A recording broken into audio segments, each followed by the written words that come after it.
If you ever have the opportunity to meet one, I say don't. Now, yes, I am one myself, but I don't feel that I am the same as your typical lycanthrope.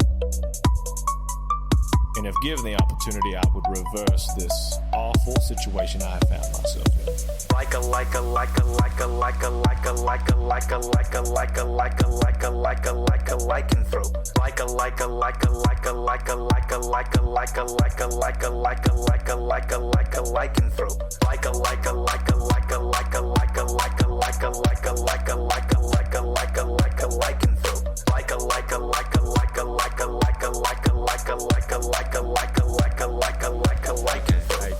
Star said Leica, so I'm pretty sure that means...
We are dreamers. We are gamers. We are storytellers. We are players. Nerds. We are creators. We are Large women. We are players. We are players. Nerds. We are dreamers. We are gamers. We are storytellers. We are players. Nerds. We are creators. We are Large.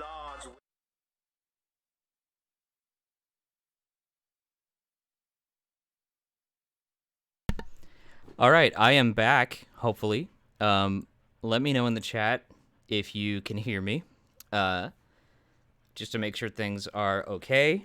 I'm actually very happy that I didn't have to stop and restart this stream, creating a whole new series of videos and whatnot.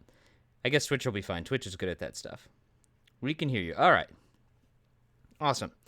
So yeah, I decided to just take an extra moment and plug my machine back into my Ethernet. So let me explain that story really quick to you guys. Let me switch over to the right thing. Hopefully that works. Yeah. So, sorry, Abon just accidentally knocked a dragon off my desk. Yeah, so basically, I do live a little bit dangerously, Dwayne. I know your inner IT person is dying to know the deets. So I chose Wi-Fi as an act of simplicity, and I took that risk on to make things a little bit more clean and simple for myself, because there's a problem I'm always dealing with. I have this stupid coaxial cable on the other side of my room that I have to have my modem connected to and my router connected to that, and then I want to be plugged in and wired all the time. But because I don't have... Okay, so getting back to point here. Let's see. Yeah, not my dragon star. It's one of those like 3D plastic puzzles. That I don't know why, I just love them. I love that puzzle, that brain teaser, and it was just really cool one. That's just a dragon. It's Avon said she took a picture, so she'll probably share that with anyone who's in the Discord. And I love that dragon. I had it put together over here on my desk. The Avon was trying to take a picture of me, and she accidentally swiped it off. Hopefully it didn't break. Okay. I'm happy to report to all of my wonderful listeners that the dragon is all in one piece, including his magical globe that he's holding onto. Yeah, so where were we? We were getting started. And is my stream okay, everybody? It sounds like you guys are talking about me kind of cutting in and out.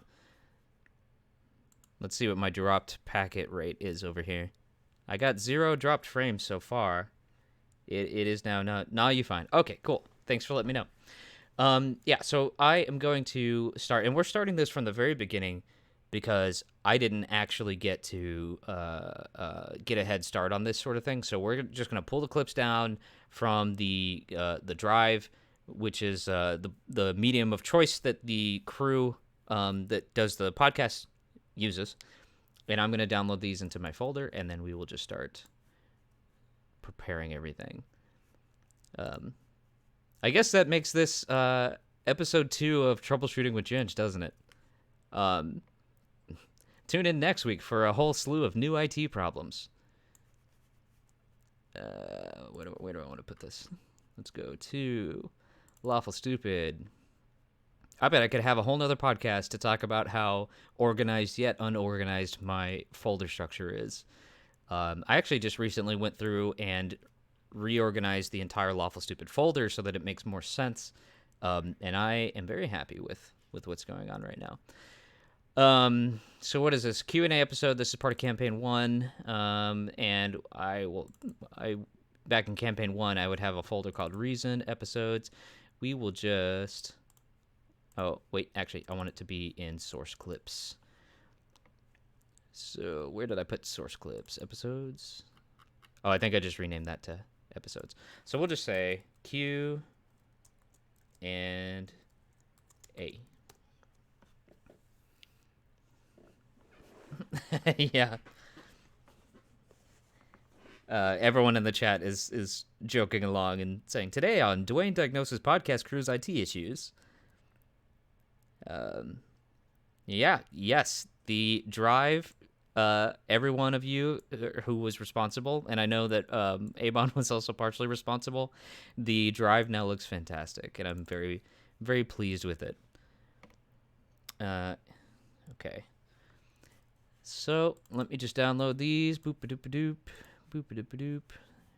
Another one. What is that? Backup. Devin's audio. Dwayne's audio. Shane's audio. I do not see a Star audio here. Star is listening, though. Huh? She did not play. Okay. It sounds like I'm not supposed to expect that. See, I learn these things on the fly. Usually, it's just a couple Discord messages away from me getting an answer. So, okay. These things are chugging. Dwayne says Ginge with ellipses.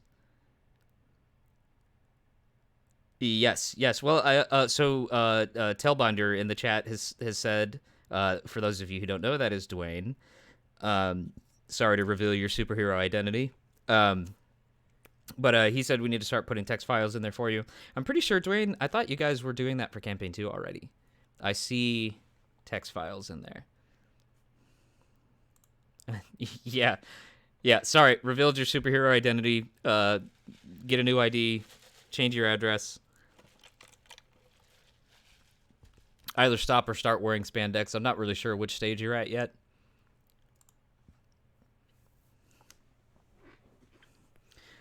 I need to pull this microphone a little closer to my head because I still have to lean to the right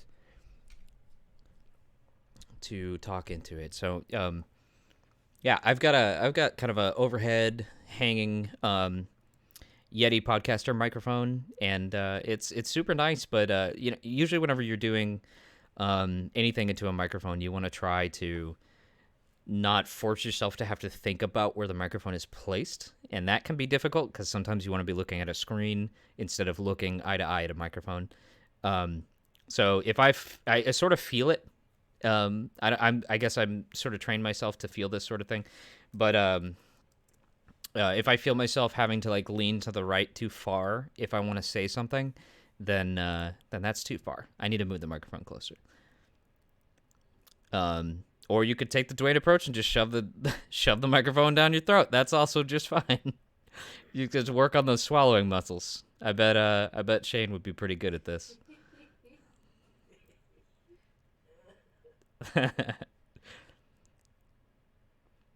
Well, Facebook muted my stupid video because they don't believe that I have the rights to my own stuff. Stupid. Rights and music, music compensation and rights is complicated and irritating. It's really, really complicated. Yep, I agree. Well, I mean, I'm talking. I have people from Lawful Stupid in the chat with me, and they technically are the ones that put out my original soundtrack. So you guys are the ones that would be resolving a claim. So I'm not really sure how to make them stop doing that. That's fine. You know what that means, Facebook? That means I'm just gonna stop streaming to you. You don't need my business anyway. Goodbye. Nerds. Yep, as Abon said, nerds. Okay, so as I mumble along, what I would like to do is I would like to, you know what? Instead of using a template, let's just go ahead and set up from scratch a nice, compact, little brand new arrangement here. Because I don't think this is going to be a very typical kind of episode.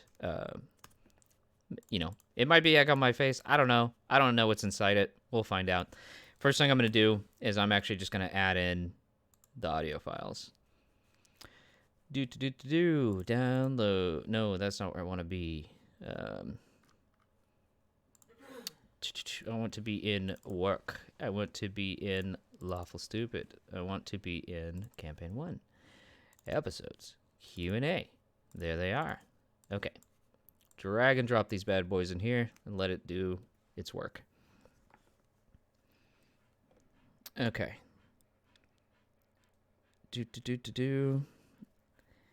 Facebook is lame. Don't even stream to it.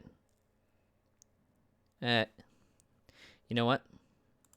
I'm just going to go right over here to my restream.io account, which is really cool, by the way, for people who broadcast or do live streams. Restream is a nice service that basically consumes your stream from whatever program is producing it, and then it replicates that stream to any number of services that you want. So you can see here, I actually have Periscope, which is Twitter, Facebook, Twitch, and YouTube, all connected, and I'm using OBS to broadcast to Restream, and then that is replicating it to these services and making sure that I get other people that are paying attention to it. So apparently I have one person on Facebook watching. Sorry, dude. I'm not observing the chat. Yeah. I in fact, you know what? Facebook, turning it off. Goodbye. I don't want you anymore. Where's the Tinder stream? I haven't got there yet, man. Haven't got there yet. Damn. Yeah. Yeah. Okay. And there's always a healthy amount of waiting for progress bars when you're working on audio. I say healthy. I don't even know what that means. This is kind of a cool color choice here. If you look down at this bar, it's kind of like a weird neon gradient stripe. Hashtag the little things. Okay. So we've got all the audio imported. And what I usually do when I come into a new Reason arrangement is I will click this little icon down here. I don't even know if you guys can see that. My video feed is either just completely broken. I watch this while I do it, by the way. I have my phone open and I'm just kind of keeping an eye on it. It's probably one of the easier ways to follow the chat for me. I eventually need to get like Streamlabs or something like that set up so that I can see the chat right on my monitor, I think that would be awesome. But gotta have time to do that. So let's see. Let's just make sure this thing has caught up. Okay, yes, I do see the Acid Sunset, which is a cool name, Star. I like it. I feel like I'm gonna make like a Get a second monitor. well, yes, Dwayne, yes. Your IT concerns are usually correct. Let's see. There we go. Abon saying the stuff I'm not gonna. Okay, so you can't see this. So down here at the bottom, kind of to the left of the little bar, the little tiny version of everything.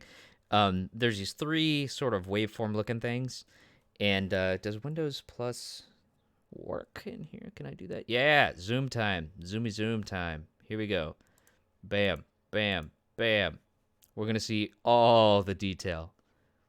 Okay, so yeah, it's these little icons right here that basically what these are is just how big the waveform is when it's represented visually. So if I click on this one, it will make everything just a little bit more visible, a little bit bigger. And I guess some people have a preference where they don't want to see everything that big or whatever. I don't really know why they would do that, but it's a user preference, so it's up to them to decide. I like that because it really helps me figure out when people are talking and when they're not, and I can already see that this backup audio is much louder than everything else. I'm going to mute that. I may not need the backup audio. So I can guess then, to get things started, that these three little blips right here are the marks. Abon says, show them the audio face. Was there an audio face? What'd you say? The eyeballs and the eyebrows that they make. Oh, yeah, I mean, I would have to let's see if we can find an audio face. So I have this weird thing while I'm editing, and I can actually kind of see it right now, where certain parts of the audio actually just end up looking like eyeballs and mustaches, because I'm weird, and I guess I have an overactive imagination. Let's see. Let's do snip. Snip. Make a snip. Kabam. Little guy like that. And is there any way for me to rotate this thing? Tools. This is going to have at Jack Crab for tools. I'll just save it real quick. Let's say face. Bam. And then if I go to my pictures, wherever that will be, I never can remember how to get here. Pictures, face, and then I think I can do rotate right. Yeah. So this guy looks like a nerd.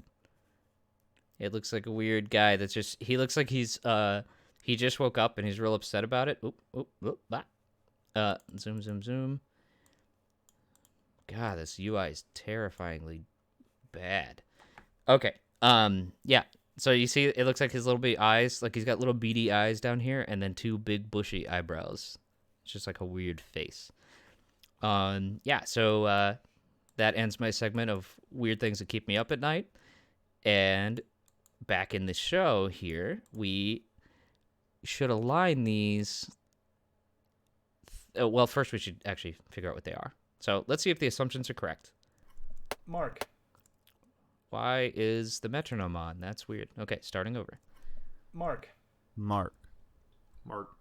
All right, we're right on the money. Okay, so I can usually use this the playhead here to line things up, or I can actually just use one of these bars that are here. I think that's a little easier for me in the moment. I'm just gonna kind of take a guess at lining these things up. And let's see. Mark. Pretty close. They're not exactly synchronized with each other, but pretty close. Close enough to sort of get me where I need to be to start off. Whoops. I'm going to turn on snapping mode. I'm going to hide this. I don't really need that real estate taken up. Turn on snapping mode so that whenever I click, it will snap to the nearest bar here. And so click. Everything's nice and lined up. Take it, move it all back. And now we actually have a clean start for this episode. assumably. I mean, you never know when they're gonna start talking and then like fumble on their tongue or something. Let's see what happens. Welcome to the Campaign 1 Q&A, where we bring all your questions answers. Maybe not necessarily the answers you wanted, maybe not necessarily a full answer, but we're going to answer all the questions that were submitted. And if anybody else has any questions, if I'm joined, to be clear, because it's been a wonky day, by Devin, aka Hello. Atlas, and Shane, aka Christoph. Kristoff dies tonight. Hurtful. So there's a lot of stuff out there that you listeners decided you wanted to know. A lot of it is about the lore or the campaign itself. Yeah, so I should also mention this is like at the tail end of everything. And possibly too late to even mention this, but if you are sensitive to spoilers and you're not completed yet with campaign 1, I recommend going back, catching up, and re-listening to this later. This live stream will be archived, so if you want to see this, you can definitely find it on the I think it's twitch.tv/lawful stupid podcast. It's important to put the word podcast on that, and you'll be able to find this stuff. Yeah. Yeah. So if I didn't blow it, then Lawful Stupid Podcast certainly just did in the chat. So great. We're doing good things here. Awesome. Okay, so I'm sort of making some decisions on the fly about how I want to handle this content. I think just having it start kind of like plain like that, where Dwayne just starts talking to us, is it has a certain value to it, which is nice. But I think to just sort of tie the knot nicely, I kind of want to bring the intro music, the typical intro music for Lawful Stupid Campaign 1 back into here, and use that. It doesn't have to be for very long. It just I wanna have it in here. Oh, so this is gonna be fun. I might slightly be resenting not using a template or a previous project to do this, but I think it's pretty informative when I have to actually make some of these choices.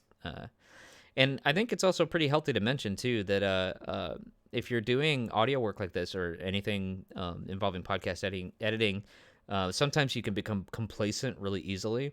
And then you're just literally like dumping audio into a template, processing it, cutting out the weird stuff, and then exporting it out. And I try to sort of keep myself from getting complacent like that by every once in a while, I will just start fresh and I'll just re-answer all the questions that I need to answer. Everything that's going to be as good as it was last time will just logically lead me into the same spot. But sometimes I've learned something new, or I heard about a new trick, or I experiment with something that yields good results, and I end up with something that ends up making the quality higher at the end of the day. So up to you if you want to do that, but I recommend it as a practice. Keep yourself from getting complacent in technology. So let's see. I think we'll just let this kind of roll for a minute, and then we'll bring in the voices so I can select this, maybe. Bam, bam, bam. Move this stuff back, and let's see what we got. Typically, I mean, I know this music by heart, right? So boom,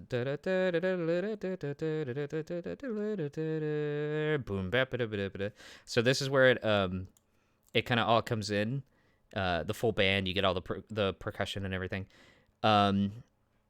Yeah, confirmed. Lawful Stupid Podcast. Templates die tonight.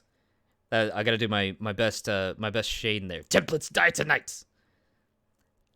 Probably not a good one at all, but it's the same spirit that you had. So, what can I say?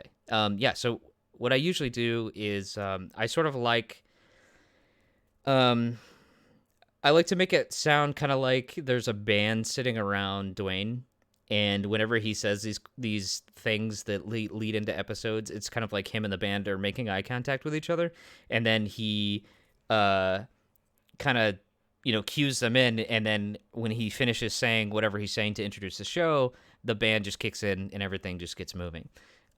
So that usually means a few things here. This music, it looks like everything is in full swing here. Whenever everything gets kind of larger, I'll actually zoom in just a tad for the sake of the viewers. But it has sort of this like little lead in that that isn't quite the exact moment that everything starts. So I'll show you what I mean. So really, it's kind of here after the waveform widens up that everything is in full swing. You can hear that cymbal hit really, really well. And if you go here, you get the Bapa Doom. Or Doom Bapa. I was wrong. It wasn't Bapa Doom, it was Doom Bapa. How could I? Welcome.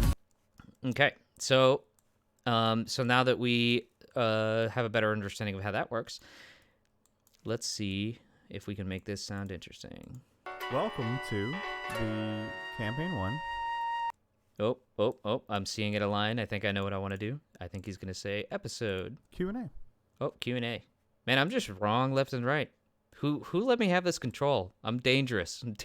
I'm wrong. Welcome to Campaign 1. Campaign 1. Q&A. Q&A. Where we bring all... Cool. So I think that's going to be it. So the Q&A, since this is kind of a short thing, like him just saying Q&A, I don't want that to get muddied up by the introduction of all this music. So I actually don't want to play those things on top of each other. I would like him to say Q&A just briefly right before everything else comes in. Welcome to the campaign 1 Q&A, where we bring all your questions. And then he just kind of comes in really quickly after that and just says, well, where are we bringing everything? So I think I'm going to actually let you enjoy the music just a little bit longer before you get distracted by this context coming back in. So I'm just going to move that back.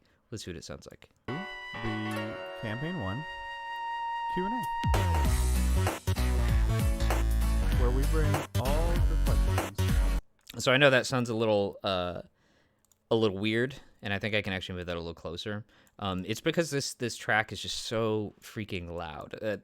This track is like, I didn't make this. This is something that that they already had in campaign 1, and I decided to keep this just for consistency's sake.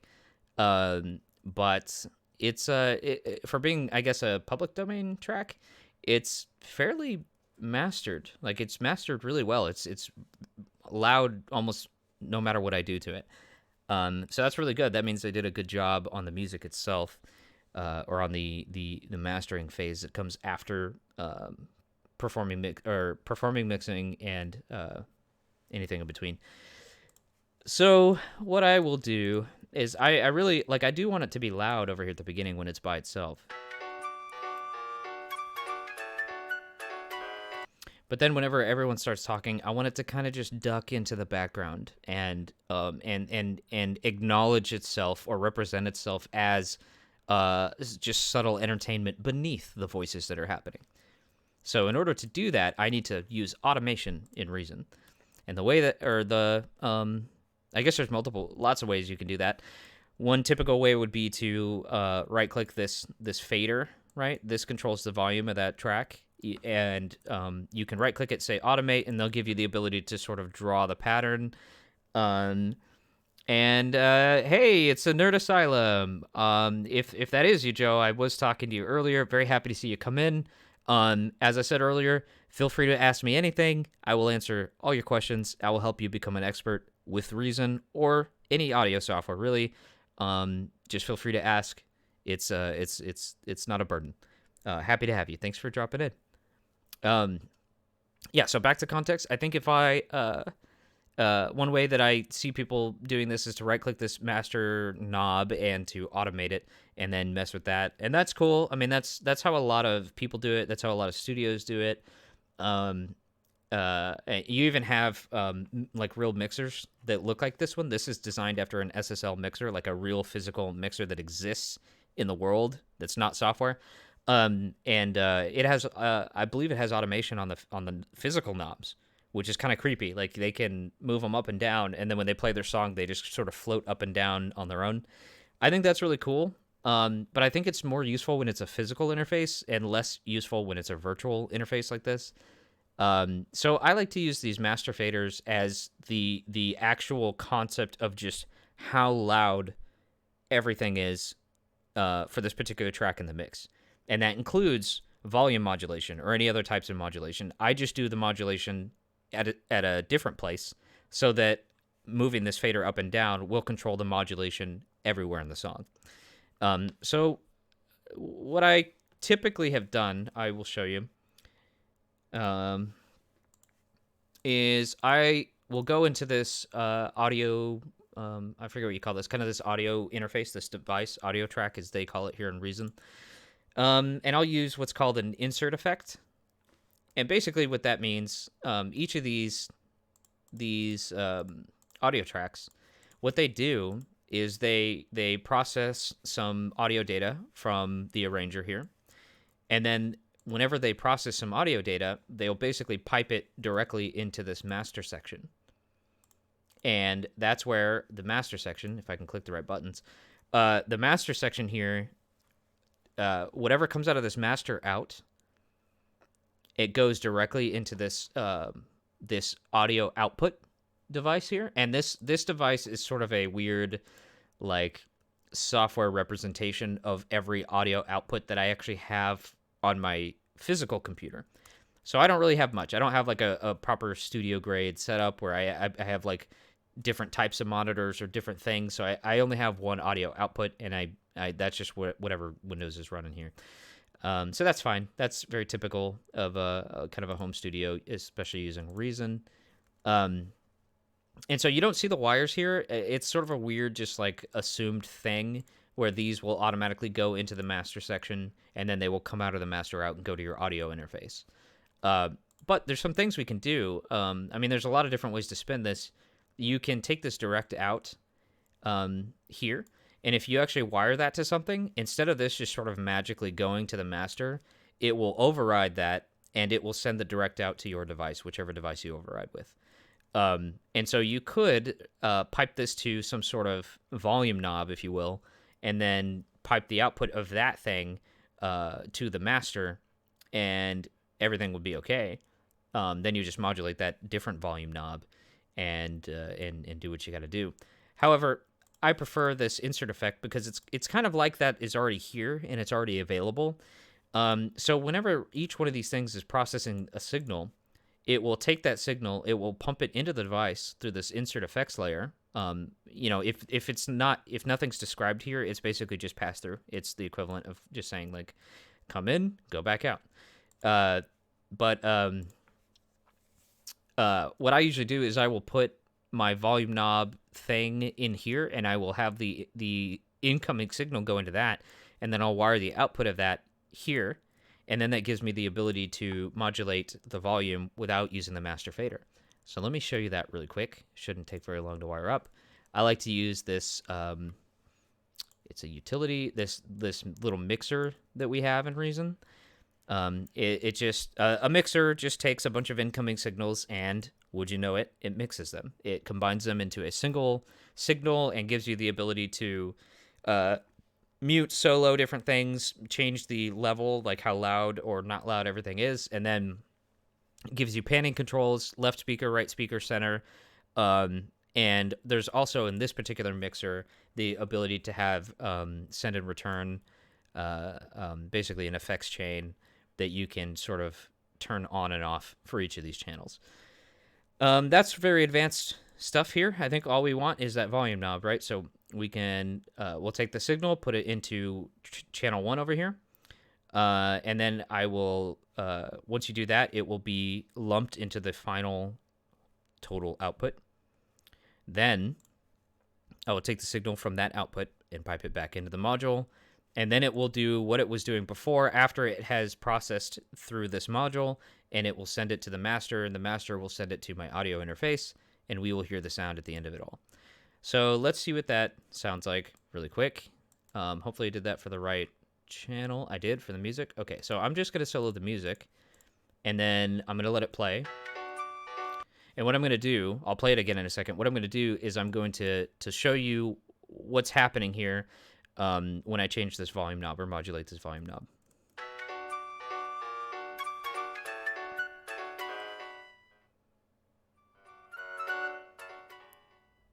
And as expected, it will bring the signal completely to zero, which is the whole reason we're doing this. You can do it at the master, or you can do it at the channel level.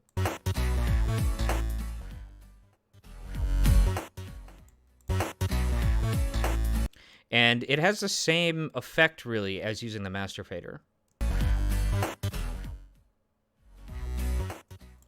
The only difference, and this is the important thing to me, it may not be your preference, but it's important to me, is, once again, if you modulate this master fader, then if you suddenly later on down the road say, I actually want all of the music to be louder, that would mean that you would have to find every automation clip, and you would have to raise the volume of the automation that's been written.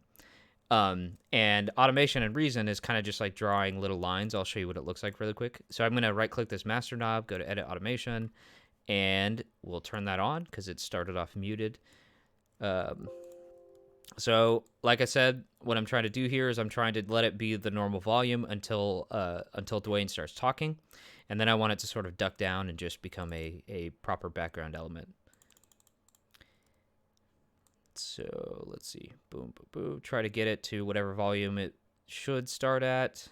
And I can see he starts talking up here. So I'm going to put another keyframe, and then I'm going to kind of just walk it down. And then I really just want it to sort of stay whatever that volume is. So basically what I'm trying to describe here is if later I decide that all music or this music in the beginning needs to be louder, that involves me selecting these all these keyframes and then moving them all up, which always isn't the most simple, intuitive thing. And you don't always get lucky enough to just have one single clip. You might actually have hundreds of little clips that you have to go into individually to change. So in order to make that all easier for yourself, don't automate the master knob. Add your own volume button or add your own volume knob, and then just automate your own volume knob. And that way, if we listen to this, I have a way, despite this thing changing volume underneath everything, to make the overall music sound louder or softer.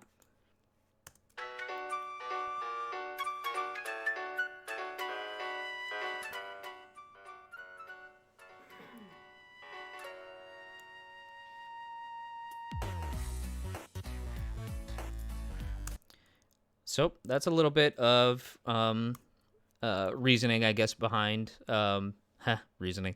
It's a little bit of reasoning as to why I do things the way that I do. Just makes it easier at the end. At the very end of your whole arrangement, you're basically just pushing those master knobs around, or the master faders around, to balance your levels, even though internally they may be increasing or decreasing in volume. So I need to listen to everything now so that I can get a good sense for what this sounds like. Welcome to... I think it's still it's just barely starting to go down in volume by the time that Dwayne starts talking. So I think I'm actually going to try to do this just a little sooner.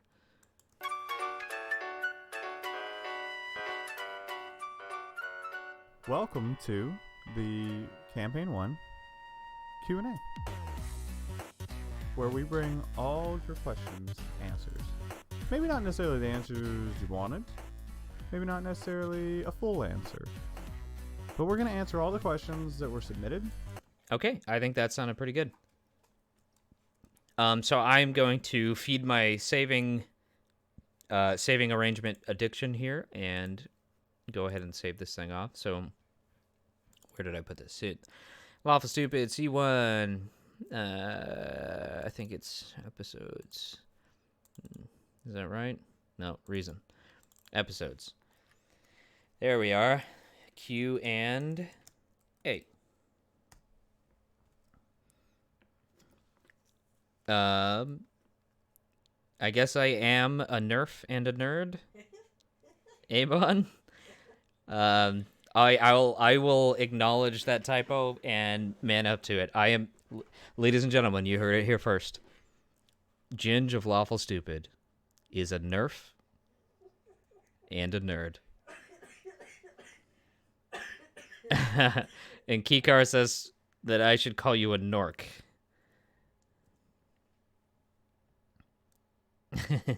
I think she was in the middle of recovering from a coughing death. She's not feeling too great. Huh? Dork. Dork? Yes, but Nork.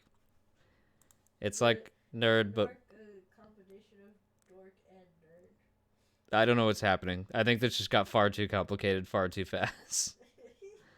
Yeah. Yeah, she is a Nork. She is a Nork. I remember last time I streamed, I was talking about being impressed by the possibly false but possibly true fact that I'd learned that that Dr. Seuss was responsible for the word nerd.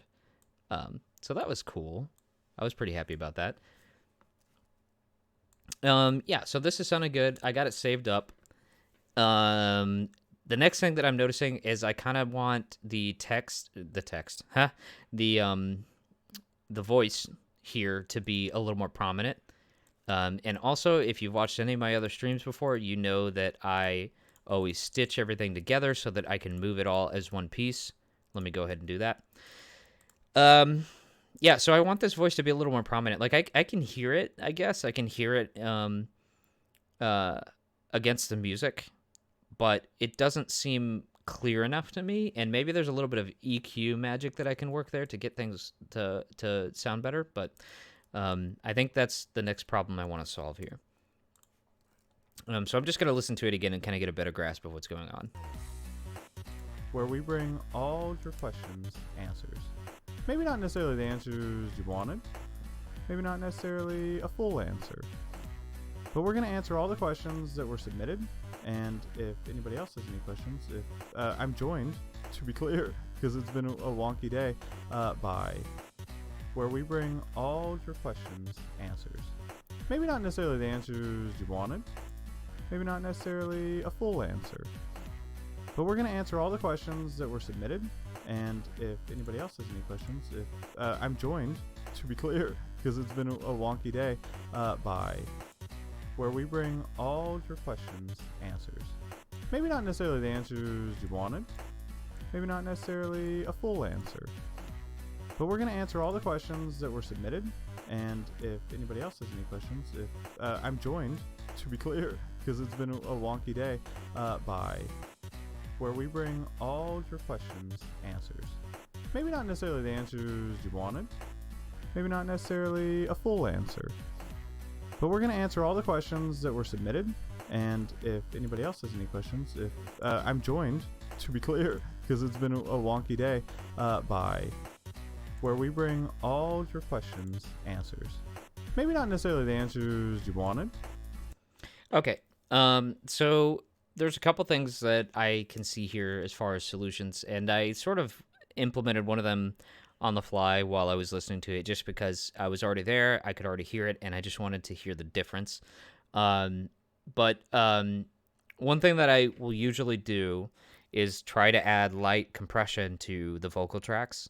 And so just a brief note on compression, that basically takes the...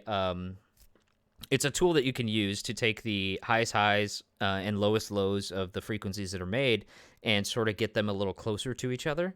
It's often used to achieve more consistent sound and can be used to create louder sounds, but it is not by nature a tool that creates louder sounds. If you're trying to push this thing too hard to get louder sounds out of it directly, you might be doing it wrong. I think the reason to use a compressor is usually to get things to a little bit more of an equalized state, and then after you have that, it gives you the ability to raise the volume without things peaking or breaking or being too loud.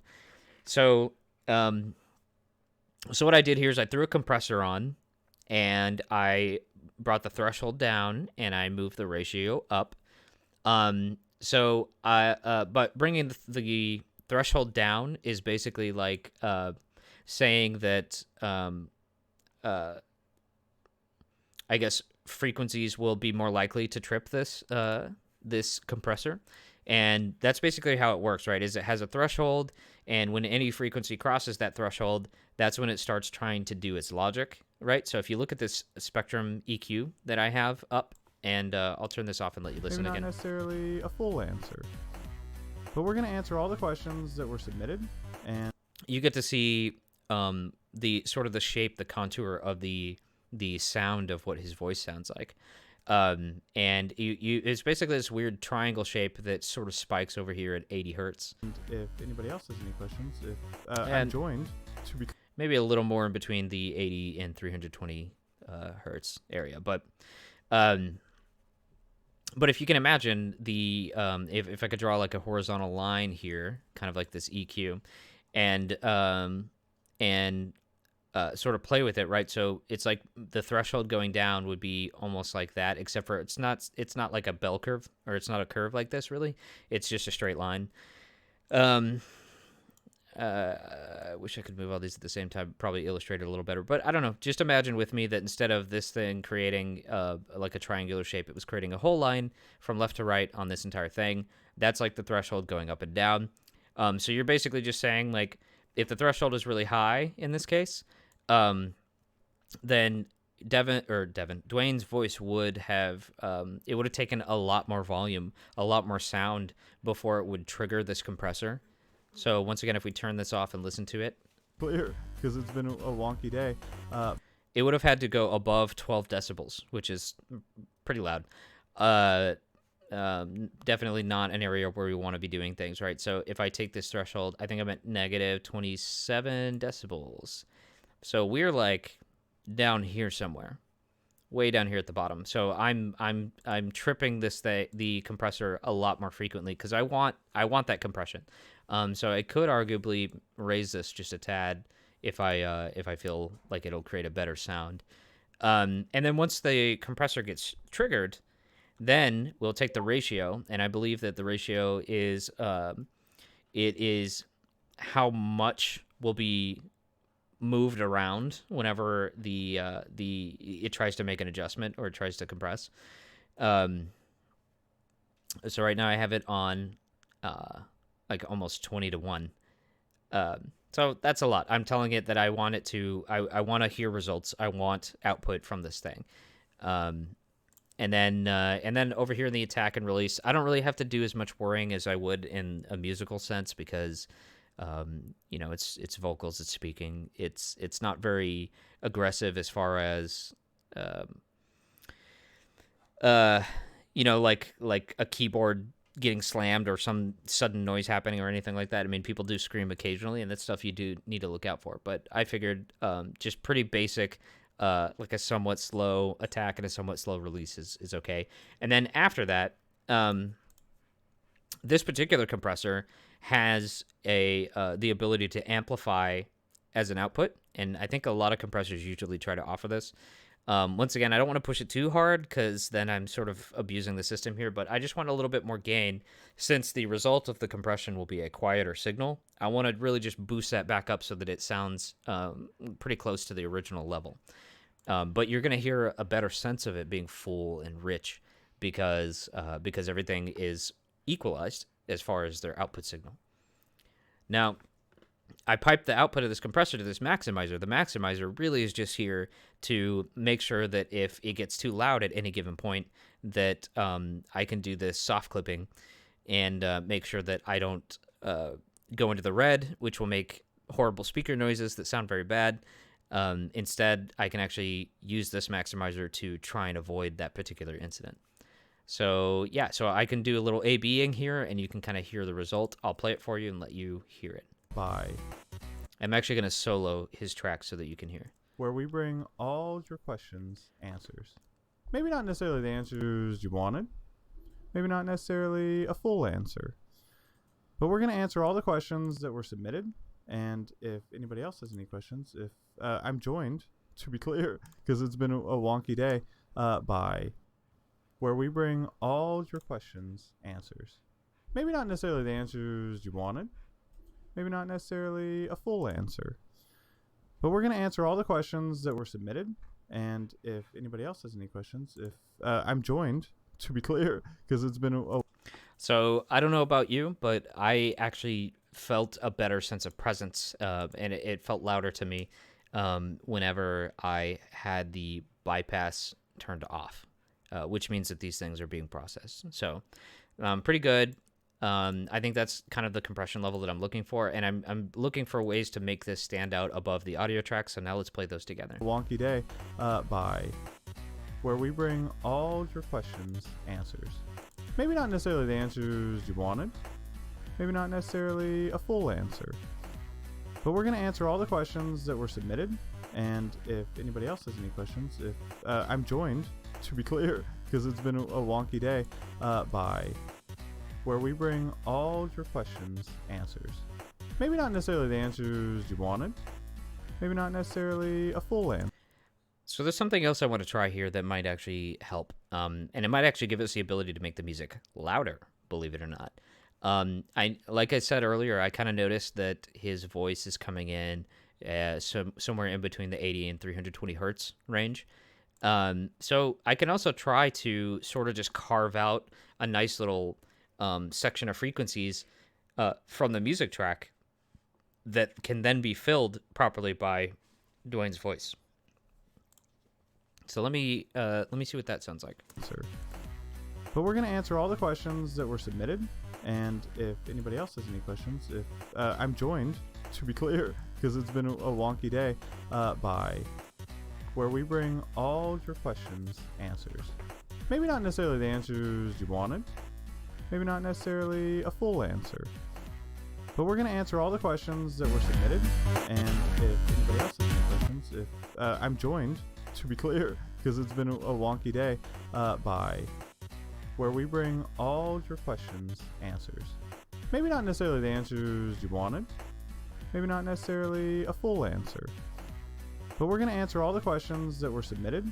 And if anybody else has any questions, if I'm joined, to be clear, because it's been a wonky day, by where we bring all your questions answers. Maybe not necessarily the answers you wanted, maybe not necessarily a full answer, but we're going to answer all the questions that were submitted. And if anybody else has any questions, if I'm joined, to be clear, because it's been a wonky day, by where we bring all your questions answers. Maybe not necessarily the answers you wanted, maybe not necessarily a full answer, but we're going to answer all the questions that were submitted. And if anybody else has any questions, if I'm joined, to be clear, because it's been a wonky day, by where we bring all your questions answers. Maybe not necessarily the answers you wanted, maybe not necessarily a full answer. Okay, so what I'm doing here is I'm using a equalizer to sort of try to carve out a section of these frequencies so that they will not be muddied with the frequencies that's being produced by this voice. It gives them a chance to be I guess, heard prominently against everything else in your mix, and is a technique that you can use to make things a little more clear. So, it made a very subtle difference to me, and I'm using this plugin. It's free, by the way, called TDR Nova, and it's absolutely fantastic. It's an awesome equalizer, and it has the ability to do a dynamic EQ, which, without getting too much into the details, basically just means it has similar traits to this compressor in the sense that you can set a threshold, and then whenever that threshold gets crossed, instead of compressing or reducing the signal level like this compressor does, you can actually do that for a band, one of these little bands here on the frequency spectrum. So it gives you this really cool way to say, like, I want to cut some of the bass frequencies out, but I don't want to cut them all out entirely forever for the rest of the track. You just use the compressor, define that threshold, and then it will bump this thing down whenever that signal comes in. It's very, very cool. Very cool. I recommend doing your research on a dynamic equalizer. So I went over here. We know that the frequency range that he's speaking at is somewhere in between the 50 and 320 range.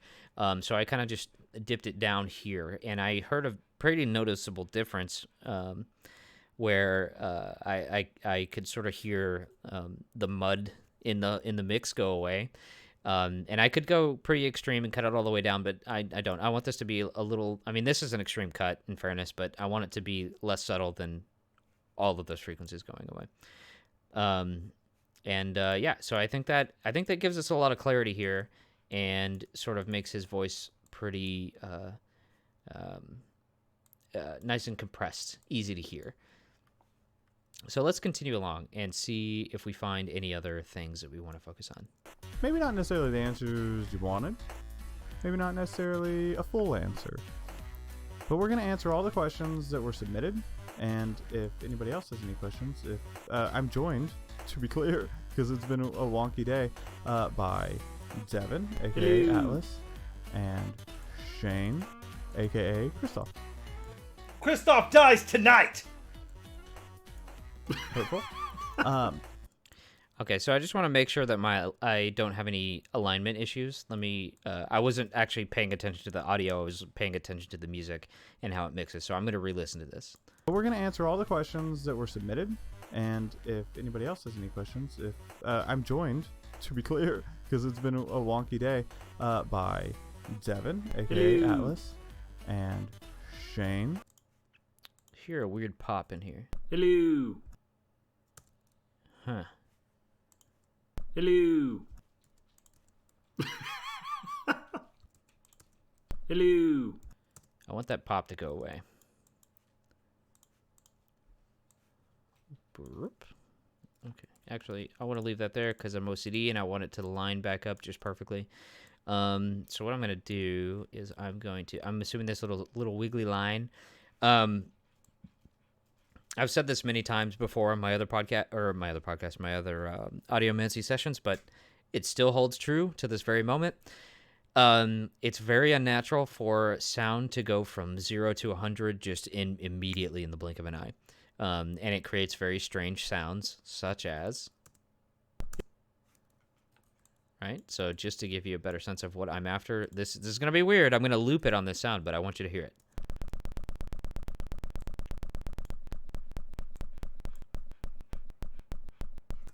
You get that weird popping noise. And that's you can literally see it right here. You see the unnatural thing happening right before our very eyes. You see it go from 0 to bam. It goes to some value. And that's what creates that pop sound. It's very unnatural. So we need to get rid of it. I'm just going to trim this thing all the way over here. Let's see if it sounds okay. Devin, a.k.a. Atlas. And look at that. Perfect. Devin, a.k.a. Atlas, and Shane, a.k.a. Christoph. Okay, so that is a successful edit. I'm going to stitch these back together, save the file, and zoom back out. Okay. So he says hello kind of during Devin's dialogue, or Devin. Why do I keep calling you Devin tonight? This is weird. During Dwayne's dialogue, and I'm not entirely sure if that's well placed or not. I'm not sure if that's too early or too late or anything like that. So I think I would have to get some context from later on in the episode to figure out where exactly his alignment falls. So because I can't tell right now, I'm just going to leave that where it is. Once I find it, I can move this whole track. I can bump it and nudge it into place, which is the reason that stitching things together is useful. So let's continue. A.k.a. Atlas, and Shane, a.k.a. Christoph. Christoph dies tonight! Hurtful. So there's a lot of stuff out there that you listeners decided you wanted to know. And I think I'm going to let it roll, and I'm going to let you kind of listen to it. And I'm going to do slight tweaks, and then I'm going to take a different approach, I guess. I'm going to try to move through the content and then make little tweaks and then stop it and then explain those tweaks and then continue forward. Yeah, we'll just do it that way. Christoph dies tonight! Hurtful. So there's a lot of stuff out there that you listeners decided you and Shane, a.k.a. Christoph. Christoph dies tonight! Hurtful. So there's a lot of stuff out there that you listeners decided you and Shane, a.k.a. Christoph. Christoph dies tonight! Hurtful. So there's a lot of stuff out there that you listeners decided you and Shane, a.k.a. Christoph. Christoph dies tonight! Hurtful. So there's a lot of stuff out there that you listeners decided you and Shane, a.k.a. Christoph. Kristoff dies tonight. So there's a lot of stuff out there that you listeners decided you and Shane, aka Kristoff. Kristoff dies tonight. Hurtful. So there's a lot of stuff out there that you listeners decided you and Shane, aka Kristoff. Kristoff dies tonight. Hurtful. So there's a lot of stuff out there that you listeners decided you wanted to know. A lot of it is All right, so to start it off, what I just did is this is a little bit of a, I'll say a relaxed format. I guess it's not the same as the normal episodes. So what I'm gonna do, just to simplify things a little bit, is I'm gonna actually apply this compression in this limiter at the I guess for all of these tracks at once is probably the best way for me to say it. So basically, you have all the audio tracks coming from each person, right? And then those things are getting routed to this bus, which I'll call voice master. And basically what this means is normally whenever you don't have a particular bus that you're sending the output of this channel to, it's assumed that it goes to the master. And that's why, kind of like what we were talking about earlier, we sort of had it so that you have these little these audio tracks, right? And then without any of these cables showing up or anything like that, it just magically teleports into the master section and then out into your audio interface. And the another clue that can lead you down that path is that if it has no output bus, then it's routed to the master section, kind of like it says in that tooltip. And so instead of having all these things go directly to the master, go directly to my output, my speakers, my headphones, whatever it is, I am going to have them instead route their sound to this channel, which is a new audio track that I created. And then this one, if you'll notice, is also sending everything to the master section. So it's going to combine these four things into this one channel, and then it gives me a chance to put effects on all four of these things in the composite area where they're being combined, and then have that sent out to the master and then sent out to my audio, my headphones, my speakers, whatever. So what I did while I was listening to it is I then transported these two things specifically from being on Dwayne's voice over into the voice master, and then turned the rack over, took the cables, rewired everything in here, and just basically hooked it up to that voice master. So now the compression is happening on everything. That's good and bad. It's good because it's simple, and I think I'm gonna be able to get away with it because it's just people talking. It's not very intense. And the potential for it being bad would be, I guess, if you had like one user that had a very dynamic range and then everyone else was pretty consistent, it might actually cause the compressor to trigger when it wouldn't normally trigger for the other people. So by lumping them all together, you kind of take that risk. But I'm willing to take that risk. I'm willing to see where this goes. I think it'll be okay. If it's not, all I got to do is just copy this, paste it in each person's track, and then tweak the settings per person individually. It's not actually that hard to compensate for. I'm just looking for a more simple solution that'll get me through this episode. So with that being said, we will continue along. a lot of it is about the lore or the campaign itself, but there's also a lot of questions for the players, for Rowan, for Atlas, for Kristoff. So unfortunately, Alex is not with us today, and Ray and Star, it's real late when we're recording. Not with us either because it's real late. It was real early. So guys, unless you have anything, I'm just gonna kick it off and get us rolling. No, you do you. Let's get some questions, baby. Baby. So wait, hey, Dwayne. Yeah. One thing that I thought might be, do you want Devin or me to read the questions since you had to answer a lot of them? Yeah, that's And you perfectly just want, good. you'll talk half as much. Yeah, I'm into that. Let's bounce them. Okay. Do you? Yeah. We'll rotate. Yeah, if you want to pull up I will stall for more time. If you guys want to pull up the questions document, the QA questions for DTG, I will also add the ones that were added via the form, the last minute entry. So we'll add those as well. So essentially, the idea behind this is going to be the capstone to campaign 1. I will answer all questions. Questions that I think that will necessarily be answered in either the story or some of the other stuff I'm doing. I will give like a kind of spoiler situation. So just be mindful. If you hear me say this is going to be a spoiler to some upcoming comment or content, just be aware.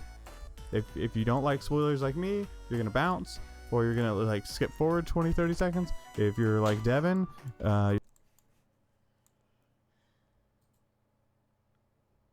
Okay, so this is about an hour long content-wise. The reason I was checking is because it's probably not going to be very entertaining if I actually just play this intro music eternally for an hour straight. I think it would start to drive some people crazy. So there's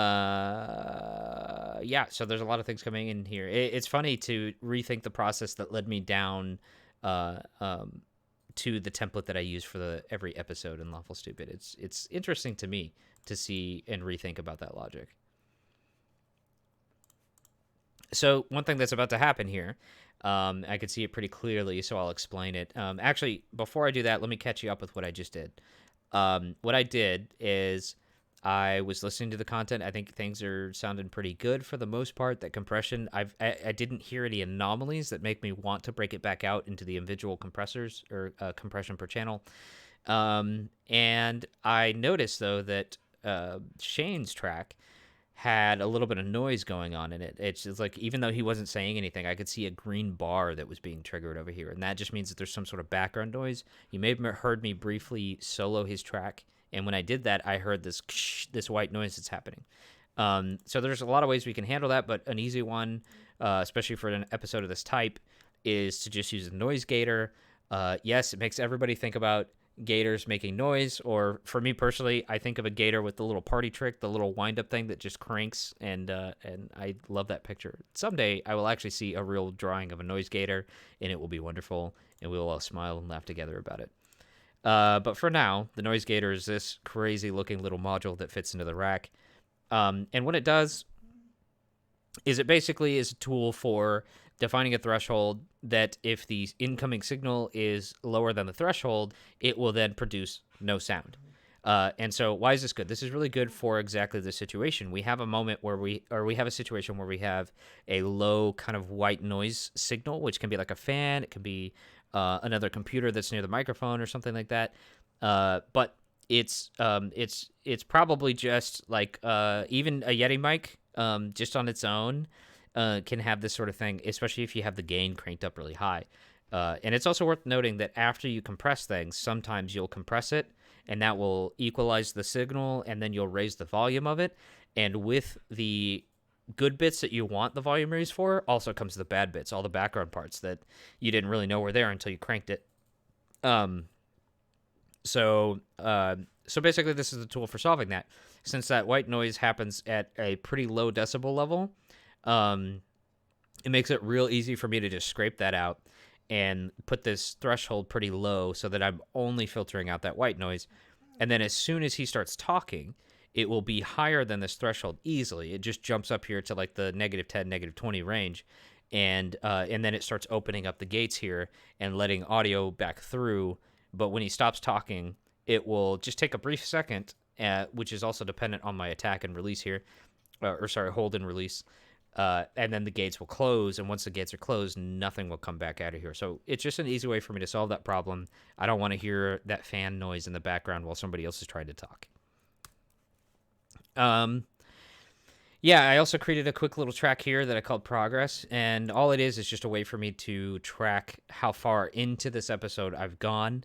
This is a new thing that I've started and actually grown to like quite a bit. Because I can do this sort of thing where I jump around in the project and I remember where I was the whole time.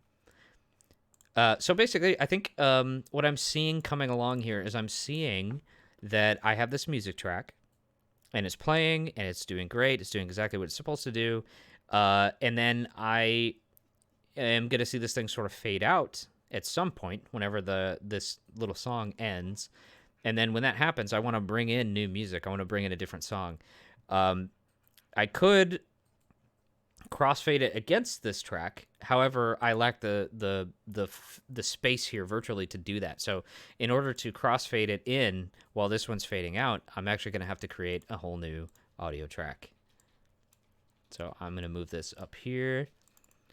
We will do a track color. I like to keep my music that sky blue. It just helps my eyeballs identify the parts of it that are music and the parts of it that are not. And while I'm at it, I'm going to go ahead and make this gray to not get that confused with anything else.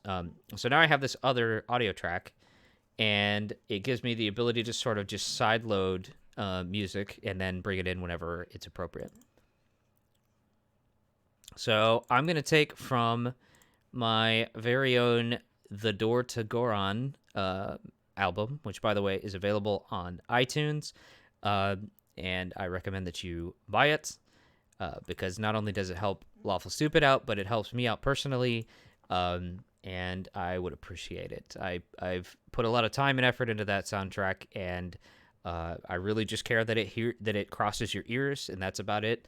Any sort of monetary gain from that is certainly a benefit, but not a requirement. Where did I put all this stuff? I thought it was in there. It should be in here, shouldn't it?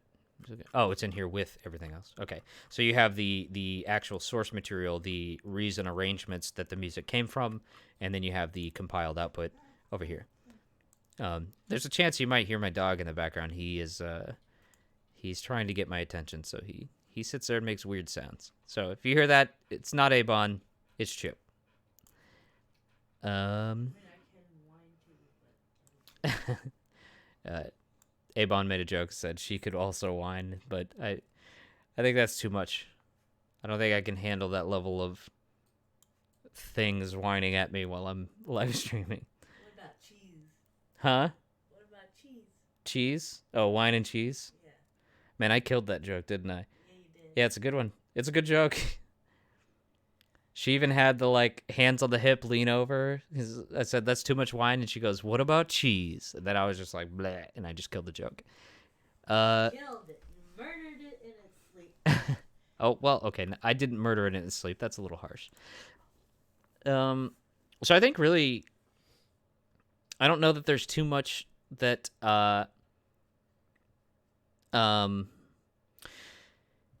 I mean, I haven't heard all the material yet, so I can't honestly answer this question, but I'm going to assume that if they're just doing Q&A, that really I can just sort of let the soundtrack just flow, and it should be fine. Let's just hear the music, the various music of the world of Goron.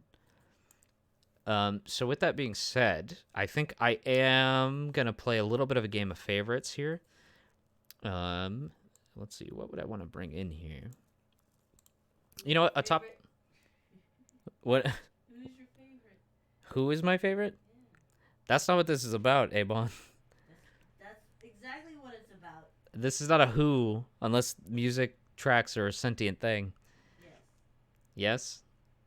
Yes? Well, I mean, in that case and in that particular context, yes, one of these will be my favorite who as a sentient track. Okay, so I think I haven't heard it in a while, so I'm actually kind of excited to use it. I'm going to use Atop the Mountainside, and this track is supposed to represent.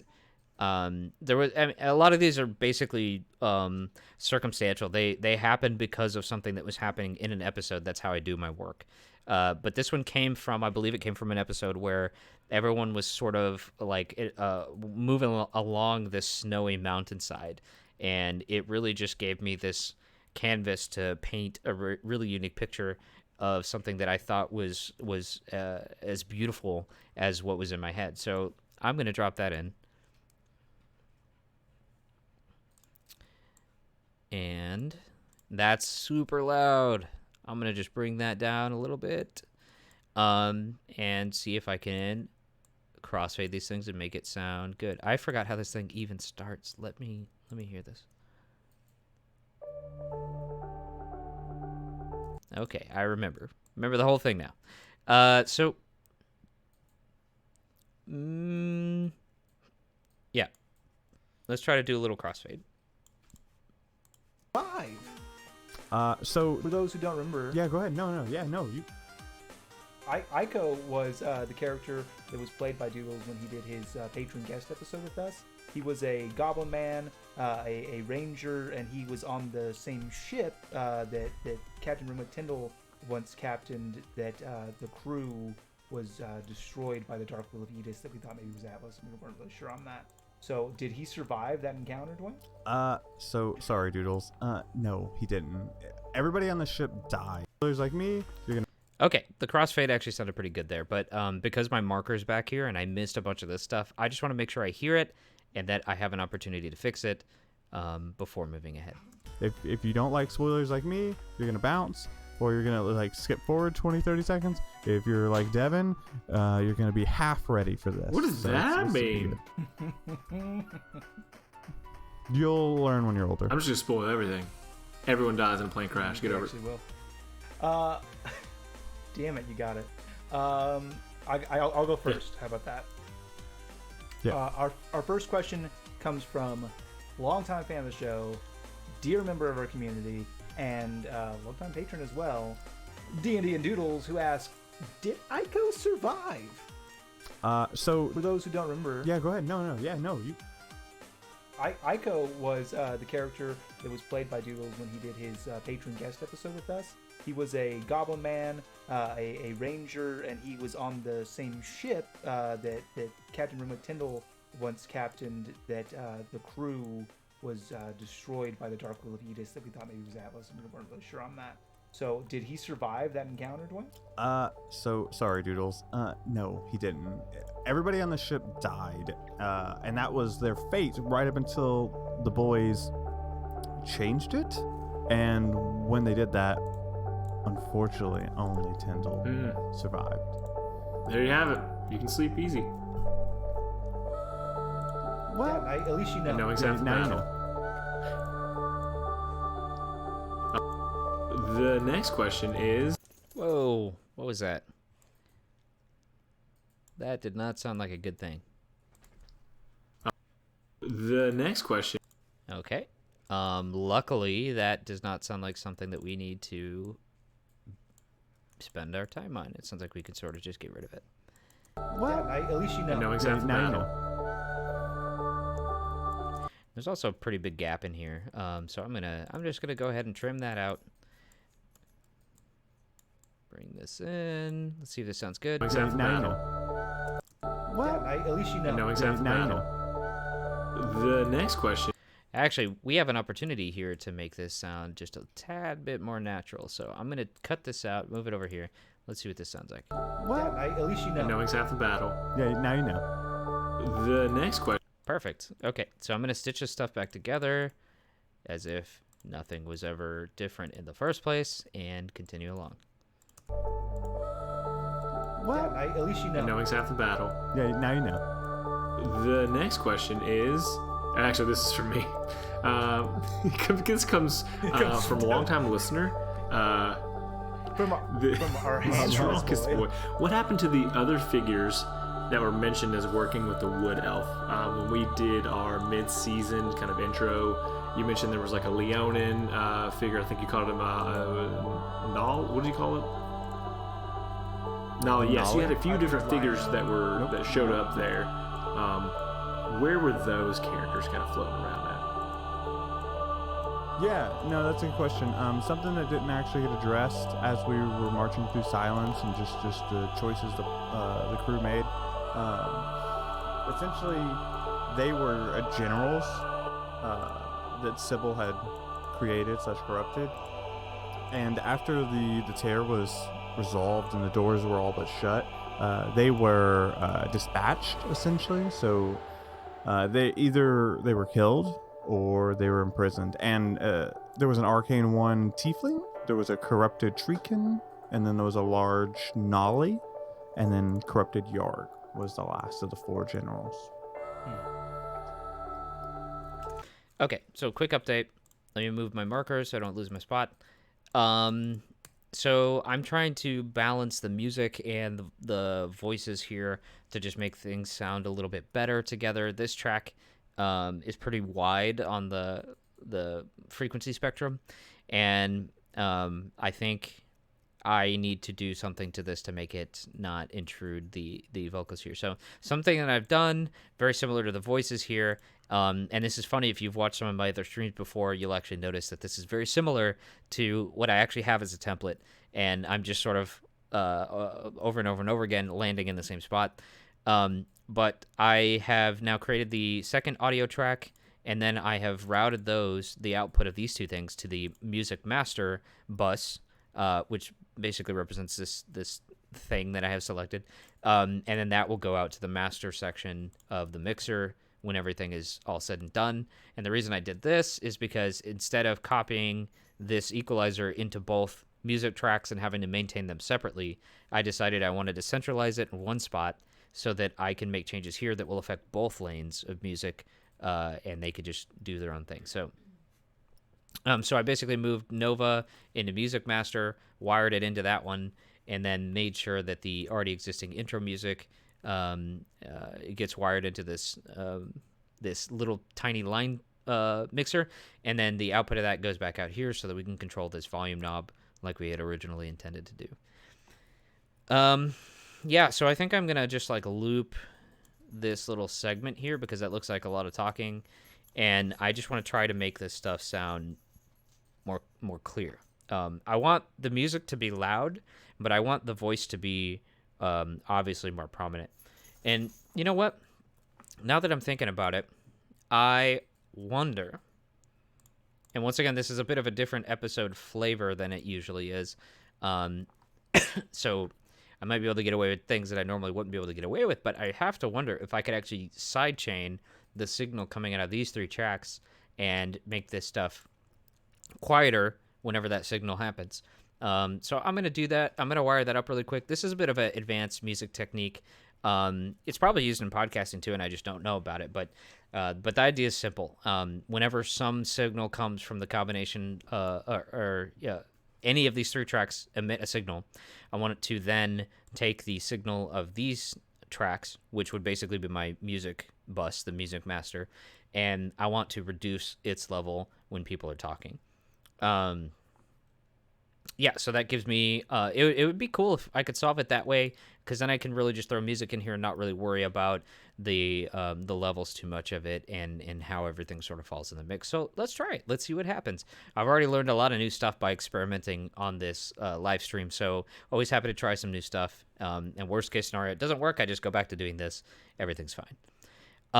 Okay, so I want to compare quickly before I start. I want to compare the levels of these two tracks just to see how different they are. And then I'm going to make an adjustment to make them a little bit more similar.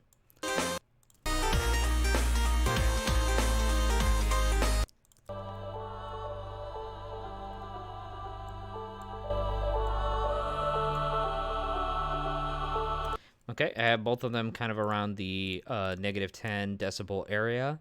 I think that's okay.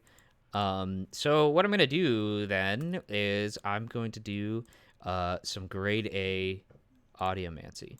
What I'm going to do after I obsessively organize this thing is I basically need to take the output of this voice master and I need to use it to modulate a compressor. So what I'm going to do is I'm going to use a little tool in Reason that is called a spider audio splitter. Where is it? Okay, here's the merger splitter. It's just a nice way to easily take a bunch of things and produce and combine them into one audio signal, or to take one audio signal and replicate it multiple times. So in this case, I don't really want to prevent the voice master from going to the actual master output.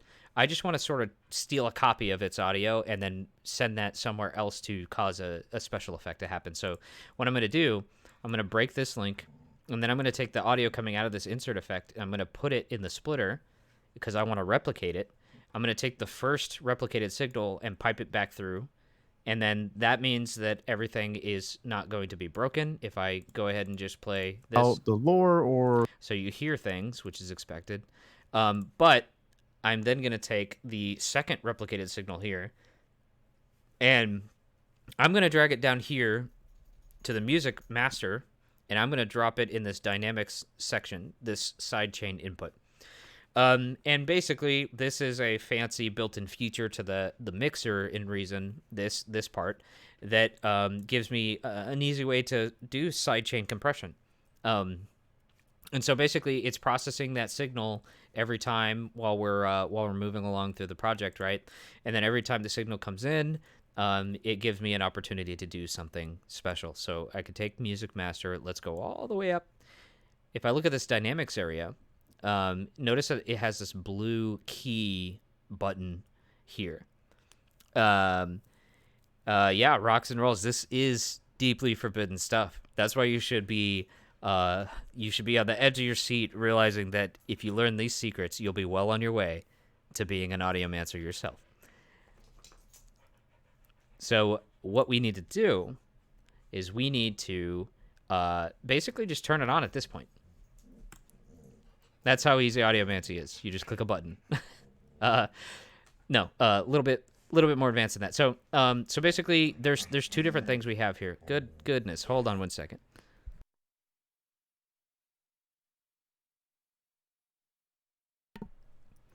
Sorry about that. My dogs were making strange noises like dogs do. Okay, so this dynamics section that reacts to that incoming signal, it can either be a gate. Where have we heard that before? We heard it today earlier with the noise gator. So gate is basically a term meaning that kind of that open and close gate, I guess, concept where you can let sound through and then shut it off using a gate. We don't need gating right now, but we do want compression. We want this top part. We want to use the compression part of this as it is modulated by the signal that comes in. So I will turn this on. And itself, there's also... And it's very unbalanced right now, and it's going to be that way for just a moment until we really grasp what's going on. Let me turn on loop. Let me put this thing in here. So there's a lot of stuff out there. So what I'm going to do, I'm probably going to have to let it play and tweak some knobs or whatever and then come back and explain myself. But the goal here is to allow that signal to come in and then react upon the signal. And the louder that signal gets, the more compression I'm going to apply. And as we learned earlier, compression will equalize things, causing them to seem quieter, right? So the effect here is going to be that it gets quieter, not that it completely goes away. So if you don't mind, allow me to fiddle with this for just a moment, and I'll come back and explain what I did. That you listeners decided you wanted to know. A lot of it is about the lore or the campaign itself.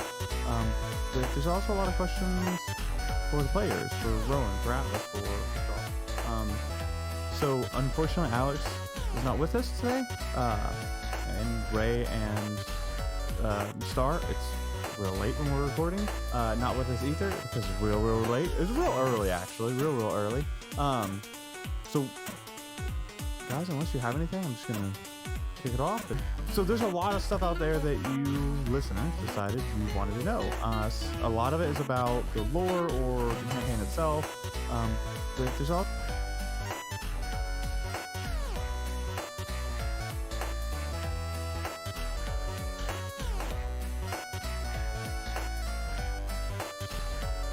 Star. It's real late when we're recording. Not with us either because it's real late. It's real early actually, real early.